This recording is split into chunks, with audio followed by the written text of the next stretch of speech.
മലയാള സിനിമയിലെ നമ്മുടെ എല്ലാവരുടെയും പ്രിയപ്പെട്ട നടൻ സിദ്ദിഖിക്ക ഒളിച്ചോടിയ വിവരം നിങ്ങൾ എല്ലാവരും അറിഞ്ഞിട്ടുണ്ടായിരിക്കും. അപ്പോൾ ഈ ഒരു വീഡിയോയിൽ സിദ്ദിഖിക്കയെ പറ്റിയും സിദ്ദിഖിക്കയ്ക്കെതിരെ പരാതി കൊടുത്ത ആ ഒരു പെൺകുട്ടിയെ പറ്റിയും അതുപോലെ തന്നെ നിങ്ങൾക്കറിയാവുന്ന രാഹുൽ ഈശ്വർ എന്ന് പറയുന്ന ആ ഒരു വ്യക്തി ഇന്നലെ ഒരു ചാനലിൽ വന്നിരുന്ന് കുറച്ച് കാര്യങ്ങൾ സംസാരിക്കുന്നുണ്ട്. അതിനെപ്പറ്റിയൊക്കെയാണ് എൻ്റെ ഈ ഒരു വീഡിയോ. അപ്പോൾ ആദ്യമേ തന്നെ ഇത്രയും നേരമായിട്ടും ഇന്നലെ രാവിലെ കോടതിയിൽ നിന്ന് ഉത്തരവ് വന്നു. സിദ്ദിഖിക്കാനെ പോയി പിടിച്ചുകൊണ്ട് വരാൻ പോലീസ് മാമന്മാരോട് കോടതി പറഞ്ഞു. പക്ഷേ പോലീസ് മാമന്മാർ ഇതുവരെയായിട്ടും കണ്ടെത്തിയിട്ടില്ല. അപ്പോൾ ഇന്ന് ഞാനിപ്പോൾ ഒരു വീഡിയോ കണ്ടു. ഞാൻ നിങ്ങൾക്ക് ഇവിടെ കാണിച്ചു തരാം. ഞാൻ അതുപോലെ തന്നെ 2-3 വീഡിയോസ് ഇവിടെ കാണിച്ചു തരാം. പക്ഷെ ഒന്നും ഞാനിവിടെ സൈഡിൽ വെക്കില്ല, വീഡിയോയുടെ ഫോണിൽ കാണിക്കത്തേ ഉള്ളൂ. എൻ്റെ വീഡിയോ സ്ഥിരം കാണുന്നവർക്ക് അറിയാം ഞാൻ എന്തുകൊണ്ടാണ് വെക്കാത്തതെന്ന്. സത്യം പറഞ്ഞു കഴിഞ്ഞാൽ യൂട്യൂബിന്റെ പോളിസി വെച്ച് നമുക്ക് അങ്ങനെ വേറെ ആൾക്കാരുടെ വീഡിയോസ് എടുത്ത് വെക്കാൻ പാടില്ല എന്നാണ്. പിന്നെ നിങ്ങൾക്ക് കൂടുതൽ അങ്ങനെ കാണുന്നതാണ് ഇഷ്ടം എന്ന് വിചാരിച്ചിട്ടാണ് എല്ലാ യൂട്യൂബേഴ്സും അങ്ങനെ വെച്ച് തരുന്നത്. പക്ഷെ എനിക്ക് തൽക്കാലത്തേക്ക് റിസ്ക് എടുക്കാൻ വയ്യാത്തതുകൊണ്ട് കോപ്പിറൈറ്റ് സ്ട്രൈക്ക് ഒക്കെ കിട്ടും ചിലപ്പോൾ. അതുകൊണ്ട് ഞാൻ തൽക്കാലം അങ്ങനെ ചെയ്യുന്നില്ല. മറിച്ച് ഞാൻ ഇവിടെ ഫോണിൽ കാണിച്ചു തരാം. അതുപോലെ തന്നെ ഞാൻ ഫോണിലാണ് കാണിച്ചു തരുന്നത്, ഇവിടെ സൈഡിൽ കാണിച്ചു തരുന്നില്ല എന്നും പറഞ്ഞ് വെറുപ്പടിച്ചിട്ട് ആരും എണീറ്റ് പോകരുത്. ഇങ്ങനെ കാണിച്ചാലും നിങ്ങൾക്ക് വ്യക്തമായിട്ട് കാണാൻ പറ്റിയില്ലെങ്കിലും കേൾക്കാൻ പറ്റും എന്നാണ് എൻ്റെ വിശ്വാസം. അഥവാ ഇനിയും നിങ്ങൾക്ക് ഫോൺ ഇങ്ങനെ ഹെഡ്സെറ്റ് ഒന്നും വെക്കാതെയാണ് കാണുന്നതെങ്കിൽ ജസ്റ്റ് ഒന്ന് ഹെഡ്സെറ്റ് ഒന്ന് കുത്തി നോക്കുക. അപ്പൊ കുറച്ചുകൂടെ നന്നായിട്ട് കേൾക്കാൻ പറ്റും എന്നാണ് എൻ്റെ ഒരു വിശ്വാസം. ഓക്കെ, അതുകൊണ്ട് ആരും മടുപ്പടിക്കാതെ സാധനം കാണുക. കുറച്ച് കാര്യങ്ങൾ, ഇമ്പോർട്ടൻ്റ് ആയിട്ടുള്ള കുറച്ച് കാര്യങ്ങൾ പറയാനുണ്ട്. നടൻ സിദ്ദിഖിന്റെ ഫോൺ ഇടയ്ക്ക് സ്വിച്ച് ഓൺ ആയി, തുടർച്ചയായി മറ്റൊരു കോളിൽ എൻഗേജ് ആയി. താങ്കൾ വിളിക്കുന്ന നമ്പർ ഇപ്പോൾ തിരക്കിലാണ്. ദയവായി അല്പസമയത്തിന് ശേഷം ശ്രമിക്കുക. The number you have dialed is currently busy. Please try later. आपके द्वारा डायल किया गया नंबर अभी व्यस्त है. कृपया कुछ समय पश्चात प्रयास करें. സംഗതി വേറൊന്നുമല്ല, കുറച്ചു മുന്നേ ഒരു ചാനലിൽ ഞാൻ കണ്ടതാണ്. സിദ്ദിഖിക്കാനെ കുത്തിയിരുന്ന് വിളിച്ചോണ്ടിരിക്കുക. ഒരു ചാനലിൽ കണ്ടപ്പോഴത്തേക്ക് അവരോ പോലീസുകാരോ സിദ്ദിഖിക്കാനെ വിളിക്കുമ്പോഴത്തേക്ക് സിദ്ദിഖിക്കയുടെ ഫോൺ ഭയങ്കര ബിസിയാണ്. വേറൊരു ചാനലിൽ കണ്ടു സിദ്ദിഖിക്കാന്റെ ഫോൺ റിങ് ചെയ്യുന്നുണ്ട്, അണ്ണനെ എടുക്കുന്നില്ല, ലാസ്റ്റ് കട്ട് ചെയ്ത് വിടുന്നു. അപ്പോൾ ഇന്ന് സിദ്ദിഖിക്കാന്റെ ഫോൺ ഓണായി. അത്യാവശ്യം ബോധമുള്ള എല്ലാവർക്കും മനസ്സിലാവുന്ന ഒരു കാര്യമാണ്, പുള്ളിയുടെ ടവർ ലൊക്കേഷൻ വെച്ച് വളരെ എളുപ്പത്തിൽ പുള്ളിയെ പോയി പിടിക്കാം. പക്ഷെ ഇത്രയും നേരമായിട്ട് ഒരു ചാനലിൽ പോലും പോലീസുകാർ അങ്ങനെ ഒരു മൂവ് എടുക്കുന്നുണ്ട്, ടവർ ലൊക്കേഷൻ നോക്കിപ്പോയി അദ്ദേഹത്തെ പിടിക്കാനായിട്ടുള്ള കാര്യങ്ങൾ ചെയ്യുന്നുണ്ടെന്ന് ഒരു ചാനലിലും പറഞ്ഞ് ഞാൻ കേട്ടില്ല. എന്തുകൊണ്ടാണ് പോലീസുകാർ അങ്ങനെയുള്ള ഒരു മൂവും ഇവിടെ എടുക്കാത്തത്? ഞാൻ ഈ വീഡിയോ ചെയ്യുന്നോടെ വരെ ഒന്നും അറിഞ്ഞിട്ടില്ല കേട്ടോ. അണ്ണനെ പിടിക്കാനായിട്ടുള്ള കാര്യങ്ങളൊക്കെ ചെയ്യുന്നുണ്ടെന്നോ അല്ലെങ്കിൽ ടവർ ലൊക്കേഷൻ ചേസ് ചെയ്ത് നോക്കിപ്പോയി പോലീസുകാർ പുറകെ പോകുന്നെന്നോ ഒന്നും ഞാൻ അറിഞ്ഞില്ല. വളരെ കുറച്ച് മിനിറ്റുകളാണ് ആ ഫോൺ ഓൺ ആയതെങ്കിലും ആ ഫോൺ ഏത് ടവർ ലൊക്കേഷനിലാണെന്നൊക്കെ കണ്ടുപിടിച്ച് ഇവർക്ക് പോയി സുന്ദരമായിട്ട് പിടിക്കാവുന്നതേ ഉള്ളൂ. പക്ഷെ എന്തുകൊണ്ട് അങ്ങനെ ഒരു മൂവ് പോലും ചെയ്യുന്നില്ല? ഞാൻ വീണ്ടും പറയുന്നു, ഈ വീഡിയോ ചെയ്യുന്നോളം വരെ അങ്ങനെ ഒരു വാർത്തയും ഞാൻ കേട്ടിട്ടില്ല. ഞാൻ വീഡിയോ എടുത്ത് അപ്ലോഡൊക്കെ ചെയ്ത് കഴിയുമ്പോഴത്തേക്ക് ഞാൻ അങ്ങനെ പിടിക്കുമെന്ന് അറിയത്തില്ല. പക്ഷെ ഇത്രയും നേരമായിട്ട് അറ്റ്ലീസ്റ്റ് പോലീസുകാർ അങ്ങനെ ഒരു മൂവ് നടത്തുന്നുണ്ടെങ്കിൽ വാർത്താ ചാനലെങ്കിലും പറയത്തില്ലേ? അല്ലെങ്കിൽ ചാനൽ റിപ്പോർട്ടർമാരാണെങ്കിലും പറയുമല്ലോ ഈ പോലീസുകാർക്ക് അങ്ങനെ പോയി ആ ഒരു ലൊക്കേഷൻ കണ്ടുപിടിച്ച് പിടിച്ചു എന്ന്. അങ്ങനെ ഒരു സംസാരവും ഞാൻ ഇത്രയും നേരമായിട്ട് ഒരു വാർത്താ ചാനലിലും കണ്ടില്ല. ഫോൺ റിങ് ചെയ്തു എന്ന് പറഞ്ഞ ആ ഒരു കോള് റെക്കോർഡിങ്, ആ ഒരു കോള് അദ്ദേഹത്തെ വിളിക്കുന്നത് മാത്രം കാണിക്കുന്നുണ്ട്. എന്തിനാണിങ്ങനെ? എന്തുകൊണ്ട് ഈ SIT ആണെങ്കിലും ശരി, പോലീസ് ഒരാൾ പോലും ഇങ്ങനെയുള്ള കാര്യങ്ങൾ ചെയ്യുന്നില്ല? ഇന്നലെ നമ്മൾ കണ്ടിട്ടുണ്ടായിരുന്നു, സിദ്ദിഖിക്കെതിരെ പരാതി കൊടുത്ത ആ ഒരു പെൺകുട്ടി വന്നിട്ട് പറയുന്നത് SITയോട് അത്ര വലിയ വിശ്വാസമൊന്നുമില്ല, തെളിവ് ഈ സിദ്ദിഖിക്കയ്ക്ക് മുക്കാൻ വേണ്ടിയുള്ള നല്ല ടൈം പുള്ളിക്ക് SIT ഉണ്ടാക്കി കൊടുത്തിട്ടുണ്ട് എന്നുള്ള കാര്യങ്ങളൊക്കെ ആ പെൺകുട്ടി പറയുന്നത് നമ്മൾ കേട്ടതാണ്. ഇതെല്ലാം വെച്ചൊന്ന് നോക്കുമ്പോഴത്തേക്ക് ആരൊക്കെയോ പുള്ളി രക്ഷപ്പെടണം എന്നുള്ള ഒരു ആഗ്രഹത്തിന്റെ പുറത്ത് മൊത്തത്തിൽ കളിക്കുന്ന പോലെയാണ് എനിക്ക് ഫീൽ ചെയ്യുന്നത്. ഓക്കെ, ഇതിനകത്ത് എനിക്ക് പ്രോപ്പർലി എനിക്ക് ഇന്നത്തെ ഈ ഒരു അജണ്ടയും കൂടെയൊക്കെ കണ്ടപ്പോഴത്തേക്ക് എനിക്ക് അങ്ങനെയാണ് തോന്നുന്നത്. ഇല്ലെങ്കിൽ എന്തുകൊണ്ട് എനിക്ക് തോന്നുന്നു ഒരു അരമണിക്കൂർ കൊണ്ട് ആ പുള്ളിയുടെ ഫോൺ ഓണായി, അരമണിക്കൂർ കൊണ്ട് അത് എവിടെയാണ് ലൊക്കേഷൻ, അരമണിക്കൂറൊന്നും വേണ്ടെന്ന് തോന്നുന്നു, ലൊക്കേഷൻ ട്രേസ് ചെയ്ത് ആ ഒരു ഏരിയയിലെ പോലീസുകാരെ പറഞ്ഞു വിട്ട് അങ്ങനെ പൊക്കാൻ വേണ്ടിയിട്ട് ഇത്രയും താമസമൊക്കെ എടുക്കുമോ? എന്തുകൊണ്ട് ചെയ്യുന്നില്ല ഇവിടുത്തെ പോലീസ് മാമന്മാർ? മനസ്സിലാവുന്നില്ല. അപ്പൊ എന്തായാലും അതങ്ങനെ നടക്കട്ടെ, നമുക്ക് നോക്കാം. ഇന്ന് വൈകിട്ടത്തേക്കെങ്കിലും അണ്ണനെ പിടിക്കുമെന്ന്. അണ്ണനാണെങ്കിൽ ബുദ്ധി വാങ്ങട്ടെ, അണ്ണൻ നല്ല വൃത്തിക്ക് അണ്ണൻ സ്കൂൾ. ഇയാൾ ഇനി എങ്ങനെ നാട്ടുകാരുടെ ഫ്രണ്ടിൽ വരും? അല്ല, അണ്ണന്റെ മൂഡ് വേറെയാണ്. എങ്ങനെയെങ്കിലും സുപ്രീം കോർട്ടിൽ ജാമ്യാപേക്ഷയ്ക്ക് കൊടുത്ത് കിട്ടും എന്നുള്ളൊരു സാധനത്തിലാണ് അണ്ണൻ മാറി നിൽക്കുന്നത്. ഇപ്പൊ പോയി പോലീസുകാരുടെ മുന്നിൽ ചാടി കൊടുക്കേണ്ട എന്നുള്ളൊരു മൂഡിലായിരിക്കും. പക്ഷേ അണ്ണാ താൻ ഇതിനു മുമ്പ് വലിയ കഥകളൊക്കെ പറഞ്ഞിട്ടുള്ള ഒരു ടീമാണല്ലോ. അണ്ണന്റെ പഴയ ഒരു കഥ നമ്മുടെ KPSC ലളിത ചേച്ചിയായിട്ട് ഇരുന്നിട്ടുള്ള ഒരു കഥ പറച്ചിൽ ഇന്ന് ഞാൻ കണ്ടു. പൊങ്ങി വരുന്നുണ്ട് ഓരോ സാധനങ്ങളായിട്ട് അണ്ണന്റെ പഴയത് ഇങ്ങനെ പൊങ്ങി വന്നോണ്ടിരിക്കുന്നുണ്ട്. അങ്ങനെ ഒരു സാധനം പൊങ്ങി വന്നത് കണ്ടു. ഞാനത് നിങ്ങൾക്കൊന്ന് കാണിച്ചു തരാം. അതുകൊണ്ടാണ് പറഞ്ഞത് മീറ്റു എന്ന് പറയുന്നത് നല്ല ക്യാമ്പയിനാണ്. അത് സിനിമാ നടികൾക്ക് മാത്രമല്ല, കേരളത്തിലെ എല്ലാ പെൺകുട്ടികൾക്കും നല്ലതാണ്. എനിക്കെതിരെ ഒരാൾ ഒരു ഉപദ്രവം ചെയ്താൽ ഞാൻ അയാളുടെ പേര് വെളിപ്പെടുത്തുന്ന ഒരു പെൺകുട്ടി തീരുമാനിക്കുന്നത് നല്ല കാര്യമാണ്. 20 കൊല്ലം കാത്തിരിക്കണമെന്നില്ല, അപ്പം അടിക്കണം. കാരണം നോക്കി ആ സമയത്ത് പേര് വെളിപ്പെടുത്താനുള്ള ധൈര്യം കാണിക്കണം. അന്ന് ധൈര്യം ഉണ്ടായില്ല, 20 കൊല്ലം കഴിഞ്ഞിട്ട് ഇപ്പൊ കുറേശ്ശെ ധൈര്യം വന്നൊന്നും പറയാൻ നിൽക്കരുത്. എല്ലാ പെൺകുട്ടികളോടൊപ്പം കേരള ജനത മുഴുവൻ ഉണ്ടാവും. ആക്രമിക്കപ്പെടുന്ന ആ സെക്കൻഡിൽ പ്രതികരിക്കാൻ ശ്രമിക്കുന്നതാണ് എന്റെ അപേക്ഷ. ഈ പുരുഷന്മാർ എല്ലാ സ്ത്രീകളുടെ ശത്രുക്കളാണെന്ന് വിചാരിക്കരുത്, അല്ലെങ്കിൽ സിനിമയ്ക്കകത്ത് മുഴുവൻ ഇങ്ങനെ പീഡനം നടക്കുകയാണെന്ന് വിശ്വസിക്കരുത്. വളരെ ഒറ്റപ്പെട്ട സംഭവങ്ങൾ ഉണ്ടാകുമ്പോൾ അതിനെതിരെ നടപടികൾ എടുക്കുന്നുണ്ട്. അതിനെതിരെ അറിവുകൾ കിട്ടിയാൽ തീർച്ചയായിട്ടും അത് കേസാക്കുന്നുണ്ട്. എന്താണ് ഇവർ പോലീസിൽ പരാതിപ്പെടാത്തത്? പോലീസിൽ പരാതിപ്പെടേണ്ട കാര്യം പോലീസിൽ പരാതിപ്പെടണം. സിനിമയിൽ മാത്രമല്ല കേട്ടോ, അണ്ണന് വാർത്താ ചാനലുകളുടെ മുമ്പിൽ വന്നിരിക്കുമ്പോഴും നല്ല ഒന്നാന്തരമായിട്ട് അഭിനയിക്കാൻ അറിയാമെന്നാണ് എനിക്ക് തോന്നുന്നത്.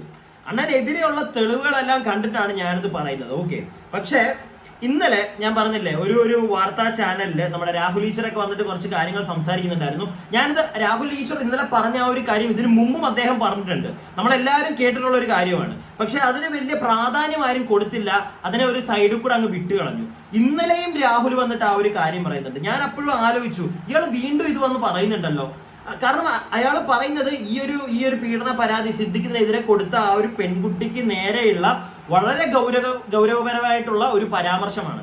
അത് ഏതാണ്ടൊക്കെ ശരിയാണെന്ന് പ്രൂവ് ആയത് കാര്യം കൂടെയാണ്. പക്ഷെ അതിനെ വലിയ രീതിയിൽ ആരും കണക്കാക്കി എടുക്കുന്നില്ല. എന്തുകൊണ്ട് എന്നെനിക്ക് മനസ്സിലാവുന്നില്ല കേട്ടോ. അതുപോലെ തന്നെ നിങ്ങൾ ആദ്യം ആ ഒരു ക്ലിപ്പ് കാണും. എനിക്ക് അത് നിങ്ങളെ കാണിച്ചു തന്നിട്ട് കുറച്ചധികം കാര്യങ്ങൾ സംസാരിക്കാനുണ്ട്. ആദ്യം ആ ഒരു ക്ലിപ്പ് കാണുക. ആയിക്കോട്ടെ, 22 വയസ്സ് മഹാവയസ്സൊന്നല്ല. 22 വയസ്സ് ഈ സെക്ഷൽ ഇന്റർകോഴ്സിനെ കുറിച്ച് എല്ലാം അറിയുന്ന വയസ്സല്ലല്ലോ 22. 22 വയസ്സിൽ സഹപാഠിയുടെ നഗ്ന വീഡിയോ എടുത്ത് പ്രചരിപ്പിക്കുകയും ആൺകുട്ടികളോട് താമസിക്കുകയും ചെയ്തതിന് ചൈനയിൽ നിന്ന് പുറത്താക്കിയ വ്യക്തിയാണ്. പറയണത് എന്തിനാണ്? പക്ഷേ ഇത് കോടതിയിൽ ഉന്നയിച്ചിട്ട് കോടതി അത് പരിഗണിച്ചു പോകുന്നില്ലല്ലോ രാഹുൽ. നോക്കൂ രാഹുൽ, നിങ്ങൾ ഈ വിക്ടിമിനെ എത്ര മോശമായിട്ട് കോടതിയുടെ ജഡ്ജ്മെന്റിലുള്ള കാര്യത്തിനെ പോലും വയലേറ്റ് ചെയ്തുകൊണ്ട് കോടതിയെ സുപ്രീം കോടതി നിങ്ങൾ എന്തിനാണ് വിക്ടിമിനെ എന്തിനാണ് നിങ്ങൾ ഇങ്ങനെ പറയുന്നത്? നിങ്ങൾ ആദ്യം പറയേണ്ടത് ആ ഇൻസിഡന്റ് ഉണ്ടായോ ഇല്ലയോ. അഭിലാഷ് കൃത്യമായി പറഞ്ഞില്ലേ, എത്ര മോശമായിട്ടുള്ള സ്ത്രീ ആയിക്കോട്ടെ, ആ ഇൻസിഡന്റ് ഉണ്ടായോ, നിങ്ങൾ റേപ്പ് ചെയ്തോ ഇല്ലയോ, അത് പറഞ്ഞ പോരെ. എന്തിനാണ് ആ കുട്ടീനെ ഇത്തരത്തിൽ മോശമായി നിങ്ങൾ പ്രഖ്യാപിക്കുന്നത്? എന്താണ് നിങ്ങൾ ഇത്രയും മോശമായി? രാഹുൽ കുറച്ചു നേരമായി ചൈനയിലെ കാര്യം പറയുന്നുണ്ട്. ശ്രീമതി ടി വി ചൈനയിലെ കാര്യം രാഹുൽ ആവർത്തിച്ച് പറയുന്നുണ്ട്. ഇത് കോടതിയുടെ പരിഗണനയിൽ വന്ന കാര്യമല്ലേ മുൻകൂർ ജാമ്യം പരിഗണിക്കുന്ന സമയത്ത്? ഇതെല്ലാം അവരുടെ വക്കീൽ അവിടെ പറഞ്ഞ കാര്യങ്ങളല്ലേ. മാത്രം എത്ര ദിവസമായി രാഹുൽ ആ കുട്ടിയെ ഈ രീതിയിൽ ഷെയിം ചെയ്തുകൊണ്ടിരിക്കുന്നു? ഇത് സത്യമല്ലേ മാഡം? ഇത് ഞാൻ ഉണ്ടാക്കി പറയുന്നത്. ഈ വ്യക്തിക്കെതിരെ എവിഡൻസ് ഉള്ളതല്ലേ? കേട്ടതൊന്നും ഞാൻ ഉണ്ടാക്കി പറയുന്നത്. ഇത് സത്യമല്ലേ? ഇത് യൂണിവേഴ്സിറ്റിയിലെ ഡോക്യുമെന്റ് പേപ്പറാണ്. ഞാൻ കൈമടക്കുന്നത് ആ കുട്ടിക്ക് ഒരു പ്രോസ്റ്റിറ്റ്യൂട്ട് ആണ് വിചാരിക്കും. രാഹുൽ അപ്പൊ വെറുതെ വന്നിരുന്ന് തള്ളുന്ന ഒരു കാര്യമല്ല. രാഹുലിന്റെ കയ്യിൽ അതിനുള്ള പ്രൂഫ് ഉണ്ട്. രാഹുൽ എന്താണോ പറയുന്നത് അതിനുള്ള പ്രൂഫ് രാഹുലിന്റെ ഉണ്ട്. അതായത് നമ്മുടെ സിദ്ദിഖിക്കെതിരെ ഇപ്പൊ പരാതി കൊടുത്തിരിക്കുന്ന ആ ഒരു പെൺകുട്ടിയെ വളരെ വർഷങ്ങൾക്ക് മുമ്പ് ചൈനയിൽ വെച്ച് ആ പെൺകുട്ടി സഹപാഠിയായിട്ടുള്ള ഒരു വ്യക്തിയുടെ നഗ്ന വീഡിയോ എടുത്തു എന്നുള്ളൊരു കേസിൽ അവരെ അവിടുത്തെ യൂണിവേഴ്സിറ്റി പുറത്താക്കിയ ഒരു വ്യക്തിയാണ്. അവരുടെ മെന്റാലിറ്റി പഴയ കാര്യമാണെങ്കിൽ പോലും അപ്പോൾ ആ ഒരു പെൺകുട്ടിയുടെ മെന്റാലിറ്റി നമ്മളൊന്ന് മനസ്സിലാക്കി വെക്കണം. അത്രയേ ഞാൻ പറയുന്നുള്ളൂ. ഞാൻ ആ പെൺകുട്ടിയെ മോശമായി ചിത്രീകരിക്കാനോ ഒന്നിനും നിൽക്കുന്നില്ല. അതുപോലെ തന്നെ ഇവിടെ വളരെ വ്യക്തമായിട്ട് ആ ഒരു ചേച്ചി, ആ ഒരു സ്ത്രീ അവിടെ ഇരുന്ന് പറയുന്നത് to victim victim victim victim എന്ന്. ആ ഒരു പെൺകുട്ടിയാണ് ഇവർ വിക്ടിമായിട്ട് കാണുന്നത്. ഞാനൊരു കാര്യം ചോദിച്ചോട്ടെ, ഈ ഒരു പെൺകുട്ടിയെ മാത്രമായിട്ട് എങ്ങനെ ഇപ്പൊ വിക്ടിമായിട്ട് ആ ഒരു വിക്ടിം എന്നൊരു നൊട്ടേഷൻ, ആ ഒരു പേര്, ആ ഒരു കോട്ട് എങ്ങനെ ഈ ഒരു പെൺകുട്ടിക്ക് മാത്രം കൊടുക്കാൻ പറ്റും? എനിക്കത് മനസ്സിലാവുന്നില്ല. കാരണം ഇപ്പോ തെളിഞ്ഞിട്ടില്ല, സിദ്ദിഖിനെ ഇവിടുത്തെ കോടതി ശിക്ഷിച്ചിട്ടില്ല. മനസ്സിലായില്ലേ? ഒരു ജാമ്യാപേക്ഷ കൊടുത്തു, അത് തള്ളി അറസ്റ്റിന് കോടതി ഉത്തരവിട്ടു. ഇതാണ് നടന്നിരിക്കുന്നത്. അല്ലാതെ കോടതിയിൽ നിന്ന് തീരുമാനമായിട്ടില്ല ഇന്ന വ്യക്തിയാണ് തെറ്റുകാരൻ. ഇപ്പൊ അത് പോട്ടെ, സിദ്ദിഖിന്റെ കേസ് വിടുക.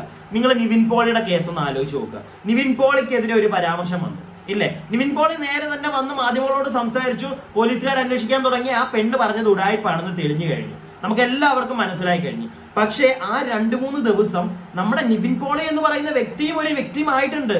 ഇപ്പൊ സിദ്ദിഖ് എന്ന് പറയുന്ന വ്യക്തിയും ഒരു വ്യക്തിയുമാണ്.